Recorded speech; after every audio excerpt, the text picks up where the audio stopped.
Let's go. Pull the switch. Let's go. It's off. Dad, pull the switch. Yeah. Okay. Let's go see Josh. Take this. Hold on. Pull the switch. It's on. Oh yeah, when?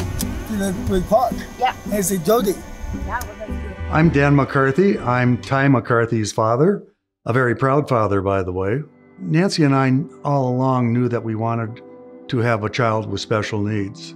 We discussed it with our daughters, Katie and Jill, when they were still in elementary school.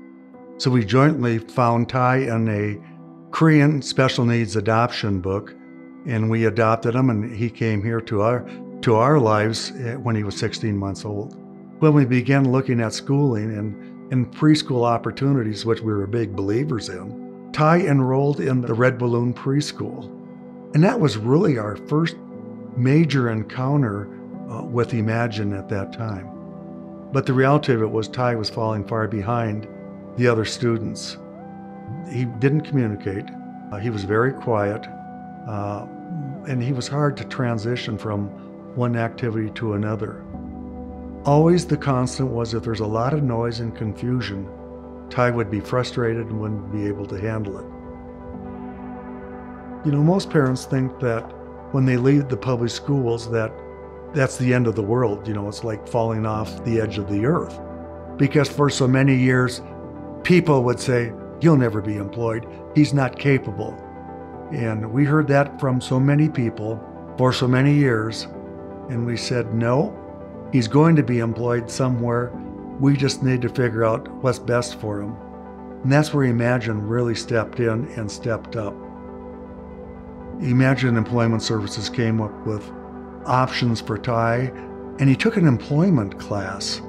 And he was there 2 days a week for, probably 6 to 8 weeks, and he loved it. And Ty started narrowing in on what he wanted to do, but so did the staff. She came over and visited at the house, and as soon as she saw the way Ty had everything lined up, all his CDs, his puzzles, his DVDs, everything in sequential order, she said, I know what he needs to do.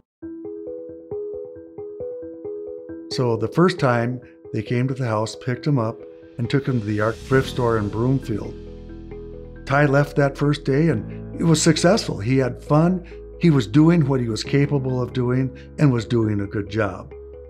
We were all so excited, as was Ty. And right from day one, Ty was just wanting to go to work. So I'm Ken, I'm the manager here at the Arc. Ty came to us in April of this year, so he's been here for about 6 months actually.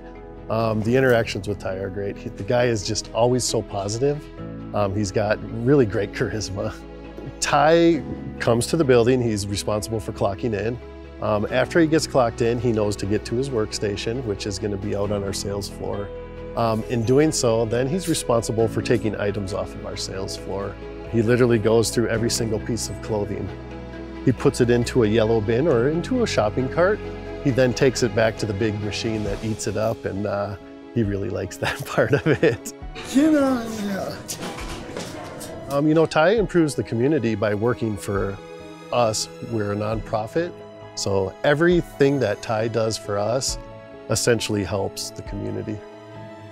He proudly wears that red Arc thrift store shirt because he tells everybody, I work at the Arc thrift store, Mondays and Wednesdays, very proud. All these years we were with Imagine, they never gave up. They supported Ty, they figured out where it would be best for him, and we found that job. Am I excited? Yes, I sure am. And so one of the things that as we go into the community, we're always saying, support Imagine. When they would ask why, and they said, because you've seen Ty grow over the years to what he is today, and we owe that to Imagine. There was always something about work that fulfills something in some individuals. And Ty, he's a contributing member of society, just like everybody. He's working and he gets the paycheck, and there's a whole thing there that's just like everybody. It's complete integration into the community like it should be. We've always felt that part of our role as parents of a son with special needs is Ty needs to be in the community because he needs to have those experiences, just like anybody else does. But by the same token, we've always felt that getting Ty into the community would make the community more aware and more receptive to individuals with special needs.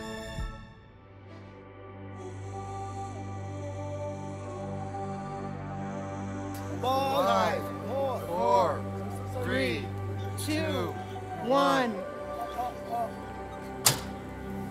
The Flagstaff Star, every night when the star turns on, Ty's job is to monitor the star. Has it turned on? Does the star look okay? So this is a critically important job and one that he works with Craig Reynolds and with the Boulder Chamber of Commerce because they acknowledge that Ty is the star guy too. We started with a dream, but it was imagined and the staff that really put the plan into focus and into place and into reality. So if there's a good reason for a not-for-profit to exist, trust me, it's imagined.